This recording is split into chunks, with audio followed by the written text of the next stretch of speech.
안녕하세요. 이승주 변호사입니다. 자, 이번에는 토지가 있고요. 그 토지에 대해서 공유물 분할 소송을 합니다. 그런데 이 토지가 나대지가 아니라 제가 소송을 하는 상대방의 건물이 있습니다. 물론 저도 건물이 있었어요. 자, 이걸 뭐라고 합니까? 토지 한 필지에 A와 B가 있는데 A, B가 토지를 공유하면서 각자 건물을 갖고 있다. 각자 소유의 건물을 갖고 있다. 자, 이런 경우에는 공적 장부, 등기부상으로는 공유지만, 토지에 대한 공유지만 그 토지를 특정 부분을 배타적으로 쓰고 있기 때문에 어떻게 해요? 두 명이서 각자 건물을 갖고 있잖아요. 각자 자기 소유의 단독의 건물을 갖고 있는 겁니다. 자, 이런 경우에는 구분 소유적 공유라는 표현을 좀 씁니다. 자, 그래서 이미 건물이 있는 토지를 분할할 때는 어떤 문제가 있는지 제가 지금 설명하려는 사안은 제 의뢰인이 구로구 쪽에 있는 토지와 건물을 샀어요. 그런데 토지는 공유였고 건물은 각자 건물을 갖고 계셨던 거예요. 두 분이서. 자, 이걸 구분 소유적 공유라고 하는데 제 의뢰인이 소송을 해가지고 공유물 분할 소송을 했습니다. 상대방한테. 그런데 이 공유물 분할 소송을 하면 안 돼요. 구분 소유적 공유라고 판단이 되면 상호 명의신탁이 되고 상호 명의신탁 해지 소송을 해야 됩니다. 자, 그런데 구분 소유적 공유 이런 걸 고려하지 않고 단순 공유로 보고 공유물 분할 소송을 하신 거죠. 변호사도 없이. 자, 이러다 보니까 판결이 기각 이렇게 나왔던 것 같아요. 그래서 그러면서 구분 소유적 공유다라고 하면서 상대방이 주장한 구분 소유적 공유, 그 해당 토지의 토지를 어떻게 구분 소유하고 있는지, 어떻게 명확하게 나눠 쓰고 있는지를 별지로 붙였어요. 그 판결문에 별지로 그림을 딱 붙인 겁니다.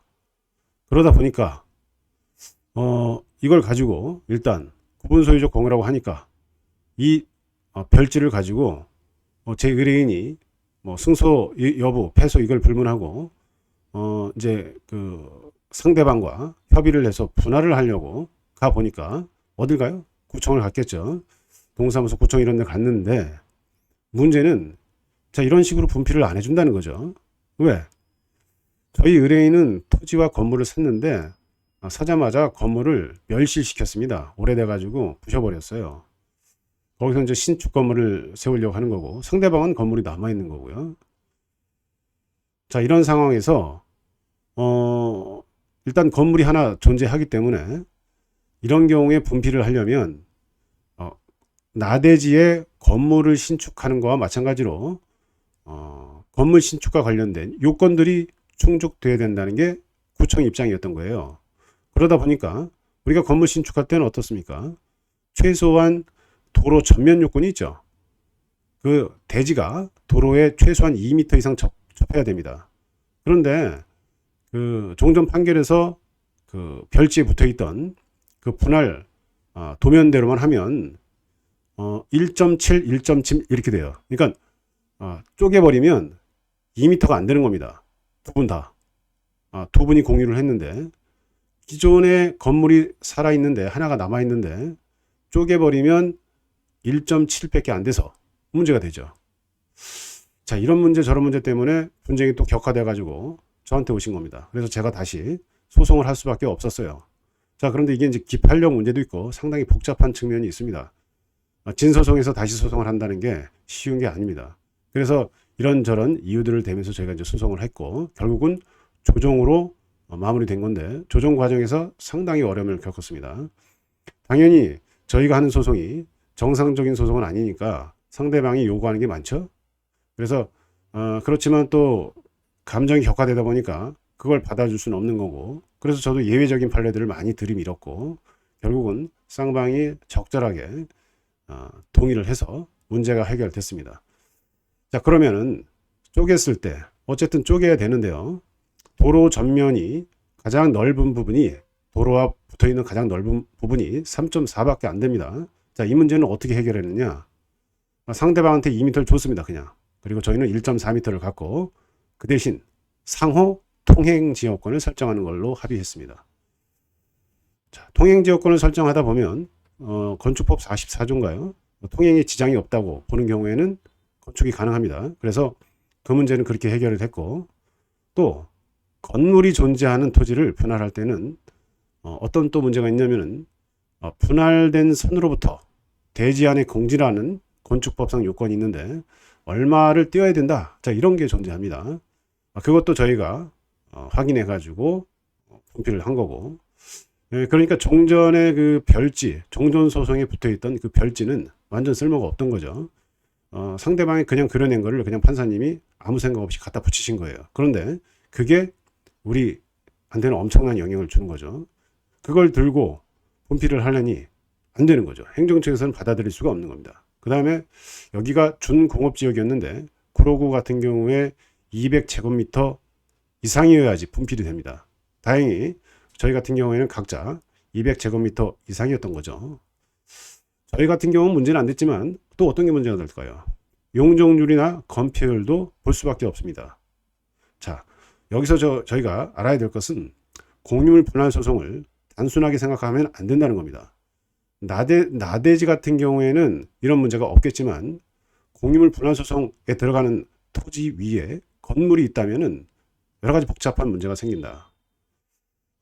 일단 대지 안에 공지라는 경계선으로부터 얼마를 떼어야 된다는 그런 요건도 맞춰야 될 거고, 그런데다가 분필할 때 면적도 또 비슷해야 되고요. 면적이 뭐 달라질 경우에는 뭐 맹지 아닌 경우는 달라질 수 있겠지만 지금 제가 말씀드리는 거는 대지기 때문에 맹지를 가질 이유는 없죠, 서로. 그러다 보니까 3.4m를 2m 주고 저희가 상대방이 이제 1.7씩 해도 상관이 없는데요.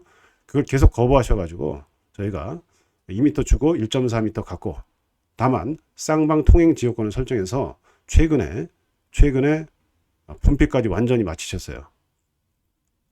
다 잘 된 거죠. 자, 그래서 건물이 존재하는 토지를 분필할 때에는 상당히 복잡한 분필, 그러니까 공유물 분할 소송이나 상호 명의신탁 해지 소송 이런 걸 할 때는 상당히 복잡하고, 행정청에서 이 판결에 따라서 그 행정청이 그 분할을 해주는지, 종전에도 제가 강의를 했습니다만은 분필 자체가 개발행위 허가 대상이기 때문에 안 해줄 수가 있다는 거죠. 행정청이 별도로 요구하는 게 있고, 이 문제는 법원에서도 잘 모릅니다. 제가 이 소송 끝나고 또 누군가 상담을 오셨는데 그분도 법무사님을 통해서 한 2년간 소송을 했답니다. 그래서 분필 판결까지 선고됐는데 행정청에서 안 해준다는 겁니다. 내용을 봤더니 대지 안의 공지 여기서 걸리는 것 같아요. 보니까 판사님이 검증까지 나왔다고 하는데 건물 그 분필하는 건물이 있는 토지인데 분필을 어떻게 명령을 했냐면은 건물과 굉장히 그 분필되는 그 경계선으로부터 거의 붙게 해버렸어요. 우리가 민법만 보더라도 최소한 경계선으로부터 반 미터는 떼어야 됩니다. 결국은 건물이 있는 경우에는 굉장히 붙어 있는 건물은 쉽지 않은 문제가 있어요. 뭐 상업지역 같은 경우는 반 미터도 안 되는 경우도 있지만 그 조례라든가 여러 가지 보고 분필과 관련되는 소송을 할 때는 미리 행정청에 가서 이게 분필이 되는 건지, 분필이 된다면 어떤 요건을 갖춰야 되는 건지 이런 걸 확인하고 소송을 하셔야 됩니다. 확인하고 소송하지 않았을 때 승소를 했다 하더라도 이 판결문에 따른 그 등기를 하려면 선제적으로 행정청의 분필 절차를 거쳐야 되는데 그게 안 돼서 등기를 못할 수가 있습니다. 자, 오늘은 이미 건물이 존재하는 토지에 대한 공유물 분할 소송 또는 상호 명의신탁 해지 소송, 이건 구분 소유적 공유죠. 자, 이런 거에 있어서 주의할 점 몇 가지만 알아봤습니다. 감사합니다.